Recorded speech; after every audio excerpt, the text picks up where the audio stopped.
the 1870s, painters painted fast, blurry pictures of real-life outdoors.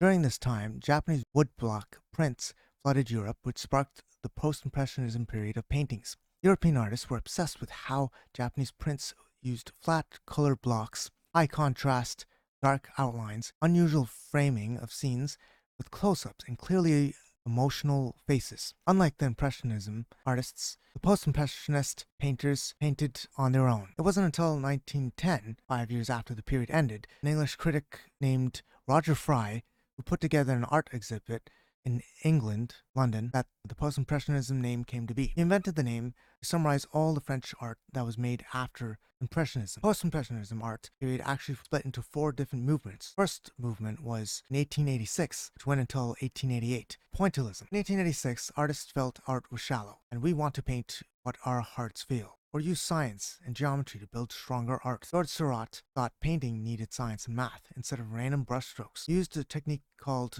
pointillism. Think of it like a comic strip. Far away, you see the solid colors.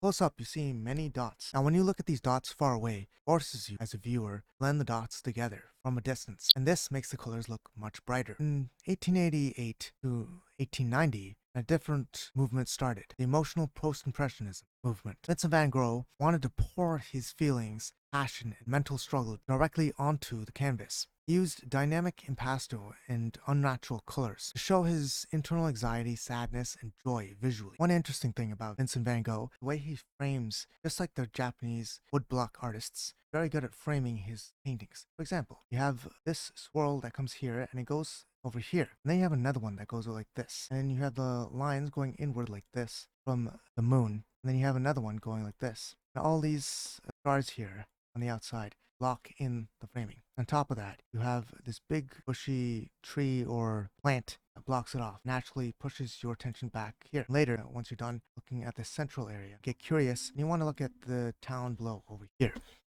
This is something that Van Gogh was very good at. He knew how to redirect your attention, put it where he wanted your attention. Same with this painting. He has this road. Naturally, it's the only road, so you're looking at this and wondering where it's going. Then you have these birds here. They're coming to this central point on the road. Makes you even more curious. And then he creates this mound here, this path here. Also brings your attention to back this road center. During this time, in 1888 to 1895, synthetism and Cloisonnism movement also started. Paul Gauguin and Emile Bugard fled noisy Paris to live in rural Brittany, Pont-Aven. They wanted art to look simple, spiritual, and bold. Stained glass windows. They filled in large blocks or flat, bright colors with zero shading with thick, dark outlines. They wanted to strip away the distracting real-world details and wanted you to focus on spiritual ideas, dreams, memories. In 1819 to 1906, structural post-impressionism movement began. Paul Cézanne thought post-impressionist art was too soft and flimsy. He wanted art paintings to look like solid rocks. He used a technique called planar faceting. That was geometrical planes. He broke down real objects, apples, trees, humans, to basic geometric shapes, spheres, cones, and cubes using flat small parallel patches of paint. This gave the paint solid architectural order, which later inspired 20th century cubism artists like Picasso. Thank you. Join me for my next set of videos about painters, their lives, their works, and many other art movements, as well as art periods.